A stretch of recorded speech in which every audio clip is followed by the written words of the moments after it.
ఈరోజు తెలంగాణ రాష్ట్రంలో నిజంగా కూడా మనం అన్ని విధాలుగా అన్ని కోల్పోతున్నాం. ఒకటే అంశం మాట్లాడుతున్నాం. ఇప్పుడు మనకున్న హక్కులను కోల్పోతున్నాం, రాజ్యాంగ హక్కులను కోల్పోతున్నాం. ఎలా అంటే ఈరోజు మన గుళ్ళపైన దాడి చేస్తే మనం మాట్లాడలేని పరిస్థితుల్లో ఉన్నాం. మన గుళ్ళపైన దాడి చేసిన వారిని పట్టుకొని పోలీసు వాళ్ళకి అప్పచెప్తే వాళ్ళు పిచ్చి వాళ్ళు అంటున్నారు. అంటే ఇదంతా మనం వినుకుంటా ఊరుకుంటున్నాం కదా, వాళ్ళు ఇంకెక్కువ దాడులు చేస్తున్నారు. అదే కాకుండా ఆవుల పైన ఘోరమైన దాడులు జరుగుతున్నాయి. బక్రీద్ పండుగ ముందు నేను ఒక 15-16 సంవత్సరాల నుంచి గోరక్ష చేయడం జరుగుతుంది. గోరక్షలో ఎప్పుడు ఆవుల బండి పట్టుకొని పోలీస్ స్టేషన్ తీసుకొస్తే కేసులు చేస్తుండే.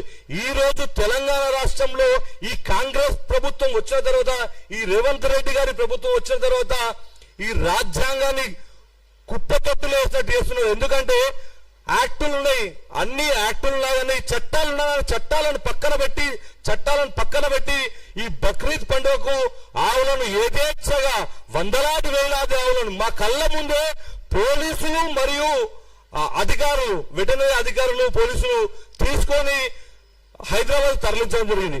ఈ విషయాన్ని చాలా చోట్ల మేము మాట్లాడడం జరిగింది. కానీ ఏం లాభం లేకుండా పోతుంది. ఎందుకంటే మనం మాట్లాడే మాటల్లో ఒకరోజు ద్వారా మాట్లాడుతున్నాం, ఇట్లా యూనిటీగా మాట్లాడలేకపోతాం.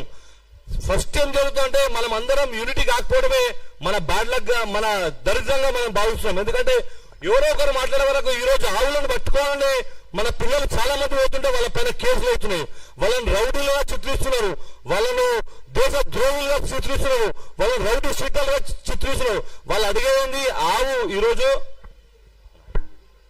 ఈరోజు ఆవు ఏంటంటే ఆవు కోసం గోరక్ష చేసే వాళ్ళ పైన కేసులు, వందలాది కేసులైనాయి. రీసెంట్ గా మొన్న మహేష్ వాళ్ళ పైన 20 మంది మీద కేసులైనాయి. వాళ్ళు రాత్రుల పూట వాళ్ళ ఇంటి సంసారాన్ని పక్కన పెట్టి నా గోమాత చనిపోతుంది, నా గోమాతను కాపాడుతానని పోతున్న వ్యక్తుల పైన కేసులు చేశారు. ఎక్కడ వెళుతుంది ఈ రాజ్యాంగం?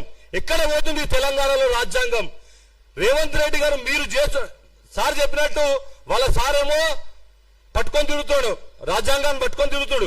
కానీ ఈ రోజు తెలంగాణలో మాత్రం అది అమలు పరచలేని పరిస్థితిలో ఉన్నాం. ఈ రోజు ఎంఐఎం పార్టీ వాళ్ళు దర్జాగా మేము స్మగ్లింగ్లు చేస్తామని ఎమ్మెల్యేలు వచ్చి రోడ్ల పైన తిరుగుతున్నారు. వారి పైన కేసులు చేయని ఈ ప్రభుత్వం ఇవాళ హిందువుల పైన ఎందుకు కేసులు చేస్తుంది? ఈ తెలంగాణలో ఈ హిందువులకు చట్టాలు లేవా, న్యాయాలు లేవా? హిందువుల పైన ఎందుకు ఈ అణచివేత? దీనిపైన ఖచ్చితంగా చర్చ జరగాలి. ఎందుకంటే మనం మాట్లాడకుంటే రాబోయే రోజుల్లో మన పిల్లలకు అస్తిత్వాన్ని కోల్పోతున్నాం. మనం హిందువులుగా ఆ రోజు తెలంగాణ ఉద్యమంలో చేసింది ప్రతి ఒక్కరు కూడా హిందూవాదంతో ఉన్న వాళ్ళు తెలంగాణ రావాలని కొట్లాడడం జరిగింది. ఎంఐఎం పార్టీ ఏ నాడు కూడా తెలంగాణ ఉద్యమంలో సపోర్ట్ చేయలేదు. తెలంగాణ ఉద్యమంలో ఒక నాయకుడు వచ్చి రోడ్డు పైన నిలబడలేడు. కాంగ్రెస్ పార్టీ నాయకులు ఆ రోజు ప్రభుత్వాన్ని నిర్వహిస్తున్న వాళ్ళు కూడా ఏ రోజు కూడా తెలంగాణ రావాలని చెప్పి కొట్లాడిన వాళ్ళు లేరు. కానీ ఈ రోజు తెలంగాణ రావాలని కొట్లాడి ఈ రోజు తెలంగాణ ఉద్యమకారుల మీద హిందువుల పైన కేసులు జరుగుతున్నాయి. మనం అందరం చూస్తాం. దయచేసి దీనిపైన పెద్ద చర్చ జరగాలి.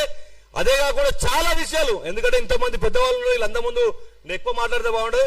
అన్న వాళ్ళు అందరు ఉన్నారు, వాళ్ళందరూ మాట్లాడుతూ నాకు ఈ అవకాశం ఇచ్చిన జర్నలిస్ట్ ఫోరానికి, తెలంగాణ జర్నలిస్టు సంఘానికి ధన్యవాదాలు.